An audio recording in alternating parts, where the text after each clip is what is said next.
Eh bien, Paul, quel sportif! Tu ne m'as pas l'air très en forme. Je viens de reprendre et c'est compliqué. Je suis déjà essoufflé alors que ça fait pas longtemps que je cours. Je comprends pas. Tu aurais pas une idée, Rémi? Totalement. Mais d'abord, j'aurais besoin de tes électrocardiogrammes. Allons les chercher.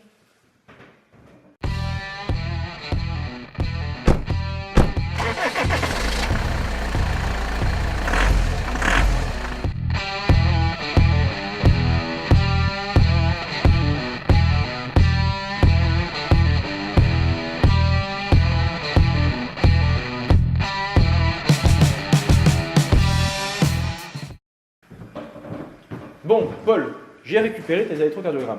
Mais avant de pouvoir les lire, il faut que je te mette au parfum. Les battements de ton cœur sont retranscrits en signal électrique. La première chose que tu remarques, c'est que le motif se répète. C'est ce qu'on va appeler un signal périodique. La période notée T d'un signal est le temps au bout duquel le signal se reproduit identique à lui-même. Il va s'exprimer donc en secondes. Ici, le signal se reproduit une fois en une seconde.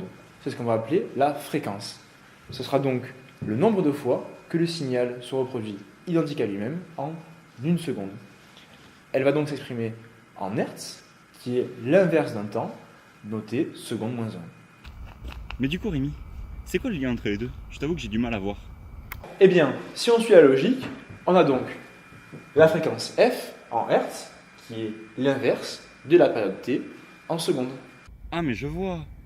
Et ça donne quoi pour mon cœur? On peut calculer une fréquence qui sera ici une fréquence cardiaque. Je repère mon motif et je viens mesurer un grand nombre de périodes pour diminuer l'incertitude sur ma mesure. 1, 2, 3, 4 et 5. Je repère la différence de temps entre mes deux mesures. T1 est égal à 0,25 secondes, T2 est égal à 5,25 secondes. On fait la différence. Ici, elle est de 5 secondes. Je divise cette durée par le nombre de périodes mesurées. Ici, 5. J'obtiens une période de 1 seconde. F est égal à 1 sur T. On a donc une fréquence de 1 Hz. Je vois.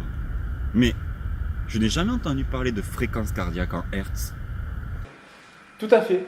Dans le domaine médical, on parlera plutôt de BPM, ou battements par minute. Ici, on a une fréquence de 1 Hz, soit un battement par seconde, donc 60 BPM. Je l'ai fait sur les deux, et on remarque que lorsque tu es en plein effort, ton corps a besoin de plus d'oxygène.